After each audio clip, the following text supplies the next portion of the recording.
welcome back to the Citizen channel. Hope you're all staying safe and well. And our continuing look, this has been going on for a long time. It'll be going on for a lot longer, that's for sure. Our continuing look at the history of our wonderful, well, I'm biased, but the greatest club in world football, Manchester City. And we're looking at the history from 1880. So yes, way back then. So please check out, they're all there. They're all there from 1880. And we got up to the 1974-75 season now. So yes, and we've had some personal observations from about the mid-60s when I started going. So the mid-70s when I started going to away games. So a few more observations in this episode as well as we look at what was going on back in the 1974-75 season. Please, if you are new to the channel, push that subscribe button. It'd be great to have you on board. Everything's City, not just history stuff like this, which I know a lot of you enjoy, but all the current stuff as well. I try and keep up to date with these little, what I call magazine vlogs, all different things. So if you can join us on this little journey, it'd be fantastic. Please spread the word. Push that notification button, push the subscribe button, and please, if you are pushing buttons, just push that little like button as well. I'm trying to get at least 25 likes for this vlog. It's not a big target, guys. If you can help me towards it, I'd be very grateful. Make an old City fan very, very happy. Right, let's get on with this. Of course, we finished, if you look back, there will be a link there to the 73-74 season. History show, if you like, or history vlog. As runners-up, yes, runners-up to Wolves in the League Cup. We were, despite being clear favourites to win that one, we sort of made a bit of a mess of it. The goalie had a worldie, which is normal against City, isn't it? But yeah, we perhaps should have won at least the League Cup in 73-74. We weren't doing so well in the league. I think we finished 14th in the division, which wasn't great. 40 points from just 42 games, so it wasn't the greatest season. Just 4 points above the relegation zone. So again, not on the pitch, not great, but it wasn't all bad. At least United had dropped to Division 2. Yes, we did mention the old Dennis Law back heel, even though it didn't send them down. It obviously didn't do any harm, did it? That's for sure in the last episode of this history. Personally, I'd made visits in 73-74 to places like Ellen Road, Anfield, which is my very, very first away game, my first trip to Wembley, of course, for that Wolves debacle. And I still believe trophies would be on the agenda, as did most fans at the moment. The 70s were a positive time as far as the fans thinking we could win things, certainly even into the 80s, but definitely 74-75 season. We were all pretty confident before it started. But 74-75 were where Tony Buck would take charge for his first full season. And there would be a little bit of a shock as two City heroes leave the club despite playing in the pre-season Texaco Cup. Yeah, a club appearance record will be broken as well this season by another hero who stayed. And personally, my passion for City this season, 74-75, was only restricted by my weekly spends. I tried a newspaper around, I'll be honest with you, but I like my Lions. I couldn't cope. I think I lasted about 6 to 7 months over Christmas time doing that, and it was too much like hard work for me, a newspaper round. I just like my Lions too much. So, but I still got to plenty of games. I certainly got to most of the home games, if not all of the home games, and plenty of away games as well. I did have an easy time. I mean, at this stage, I live with my sister, so I could pretty much stay out pretty late, even on school nights. So I was quite lucky in that regard. This would be my last year at Parswood High School. And City, of course, was still my number one passion with my best mate, Chris. We were still going to the games. But I have to admit that gradually over the last probably 4 or 5 years, even from an early age, I did have an interest. Girls are beginning to sort of compete more and more with my affections. Not quite as much, but they were certainly up there as I got to 13, 14, a mid-teenager lad, as you'd expect.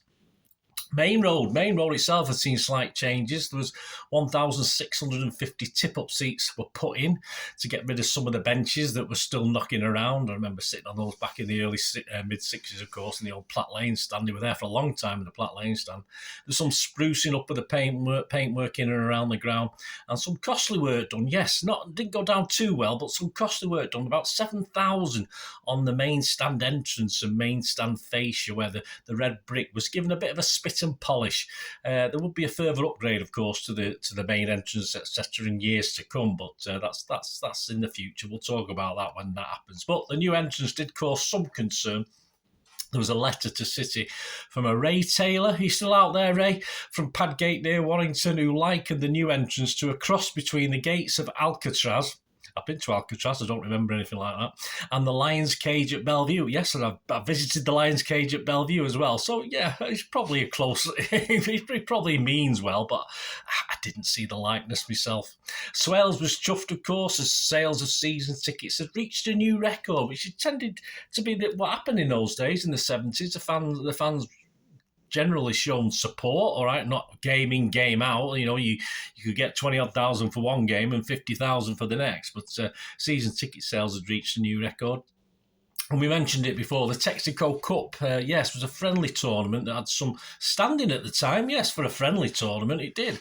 And City entered this prior to the 74-75 season, and it took place between, in the sun, well, usually, between the 3rd and 10th of August. Blackpool away was the first trip, a 1-1, and that was my very first trip to Bloomfield Road. Don't remember too much about it, guys, but I remember having fun. That's what you did at that age. 6th of August, we played Sheffield United away. I didn't go to that one, and we lost 4-2 there at Bramhall Lane, but I would visit Bramhall Lane this season a bit later, but we'll talk about that. 10th of August, we played Oldham at home and beat them 2-1. That game was significant in that both Dennis Law and Francis Lee would play their last ever games for City, certainly at Main Road there. City finished 3rd in the group with the worst goal difference in Blackpool, and that was the end of that. That was the end of our Texaco Cup trophy trail, that's for sure. Law announced his retirement from football days after his last league goal, of course, was the famous back heel against United. So days after this tournament finished, he announced his retirement, and of course he'd scored his last ever first team goal in that 4-2 defeat at Sheffield United at Bramhall Lane. Lee, though, didn't retire, but he wasn't with City for much longer, and his last league goal was in a 1-1 draw with Liverpool back on April the 10th of the previous season at Main Road. But he did score in the 2-1 win over Oldham, of course, in that final Texaco Cup game. More on old Francis Lee later. Tony Buck had a new right-hand man, a certain Ian McFarlane. The relationship apparently dated back to them being fullbacks at Bath in the 1960s. They planned to work together, but not in this context. They'd planned to open a fish and chip shop. Yes, in fact, in Bath down there. And, of course, I think someone else made a bid for the shop they had an eye on, but so it never happened. But, of course, this was after the careers had finished. You had to think ahead in those days. You weren't on great wages like they are now, of course, you younger people. I mean, you had to go out and get a living after you finished football because you probably didn't earn enough to certainly not retire. You had to go out and get a job. But described the arrival of a new player at the time as a first piece of gold. He was talking about 23-year-old, £200,000 cost Asa Hartford. He likened him to another Scot, Billy Bremner. Billy Bremner? Not quite as ugly or dirty, I don't think, Asa. And yes, the City fans, we all took to him. What a player. And no one could argue with Buck's comments. Leeds' loss after a failed medical was City's gain. I've covered that in other vlogs, etc. over the years. Had our previous number 10, Dennis Law, seen the arrival of a new number 10, Asa Hartford, as the challenge that he perhaps was unable to meet, which probably might have made him jump ship? I'm not too sure. Probably, but probably not. Sorry, not probably. Probably not, but both Scots were certainly held in high esteem by the football fans everywhere in Scotland, of course, City fans as well. But with Asa in the middle, a strong City team started the season well. The lineup for the opening game, a 4-0 win over West Ham at Main Road. McRae, yes, it's him and Joe Corrigan were sort of battling for that number 1 spot. Bennett, Donachie, Doyle, Clark, Oakes, Henson, Bell, Marsh, Hartford and Stewart. Marsh was the new captain, of course, as club skipper. Summerby faced an early season FA ban. Naughty Mike, what are you doing? Summerby was offered the role on his return after this suspension, but it was agreed that Marsh would carry on. It didn't take new signing Asa Hartford long to get his first City goal either. It was in his second game and was the only goal in a 1-0 win over Spurs.